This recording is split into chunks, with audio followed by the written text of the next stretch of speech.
there's this universal math rule called the 80-20 rule, which basically says 80% of things come from 20% of things. So in business, a lot of times they say 20% of your clients make you 80% of your money. And this is universal. It's seen all over with plants, with anything, right? So it's kind of like this weird math thing that happens in the universe everywhere.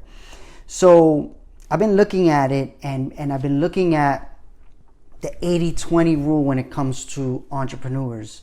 Because there's a lot of people who just don't want to be entrepreneurs, right? You just want a job. You just want to come home, relax, and go back to work in the morning and not have to think about anything else, right? 20% of us, though, we want that smoke, right? We want that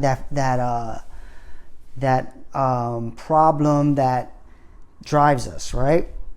So when I look at the 20%, I break that up into 5 and 15. So I look at it as 80, 15, and 5.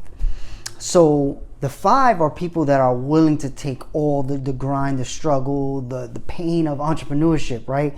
Those are the people that don't give up. When the times get rough, they stick with it. They'll sleep in their car, whatever it is, right? The 15 are people that are willing to do it, but may not just be willing to sleep in the car, right? Not willing to like take it to the extreme of what it takes, right? And then there's the 80 of most people that just want a job.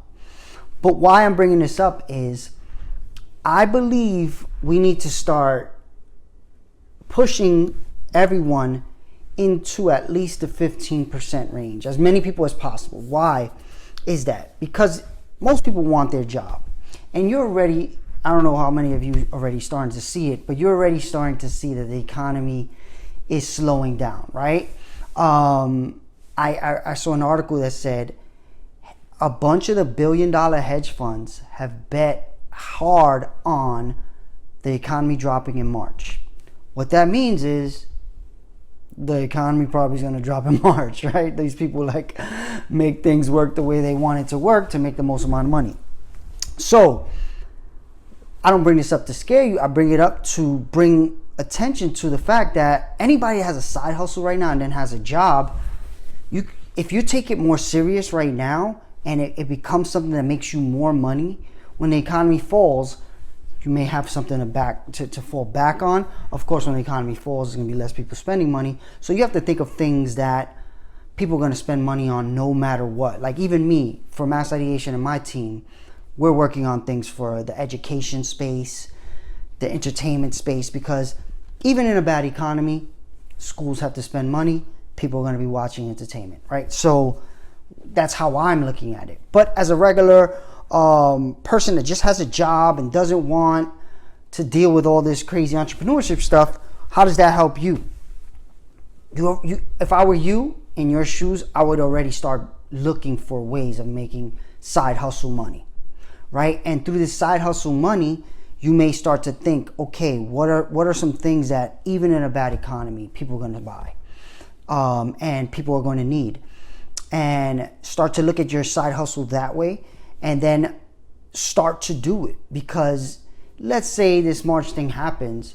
If you start now, you got a good 4 months, 5 months before it hits and you have this thing, right? And let's say it doesn't happen in March. Maybe it happens. It's going to happen. Everybody's saying it's going to happen. They've been saying it for years, but eventually it's going to happen. It's just been so long where the economy hasn't dropped. In my professional career, I've seen it drop 2 times hard, and it's overdue. And both those times it dropped hard, I learned lessons as an entrepreneur that I'm preparing for now. But as an employee, what I remember happening is, in the first one, I was still an employee, but I had my side hustles. But as an employee, what I learned in the first one is when it hits, it affects everyone, right? So finding a job, even if you have a super high level skill, is tough. So what are other ways that you can make money? And this is where I'm looking at the 80, 15, 5 and saying, okay, maybe you're not that 5 where you're willing to take the heat, even in in a bad economy like 2008, right? Like for instance, I started my company in 2008 when it was the hardest time to start a company. And ever since, it's been a good time to have, a business, and now it may not be.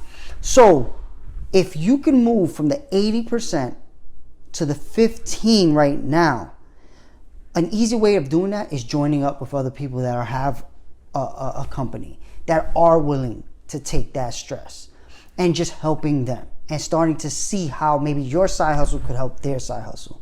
That's one of the easiest ways to start preparing for this inevitable up and down. The economy's going to go up and down forever, right? It's never going to just stay good forever. There's going to be drops, there's going to be highs, there's going to be lows. A big part of why I'm creating this video is people get lulled into this false sense of security of having a job. Anybody that's gone through those last two economies drops knows people with jobs go fast. Freelancers are in a middle area because freelancers can jump around easier because they're used to jumping around, as opposed to someone who has a job and is just used to that job. So for me, what I'm making this video for is just to start putting it in your brain, to start figuring out how to move if you have to move, how to join something, an entrepreneurial venture, just in case you need to figure out how to make money without a job.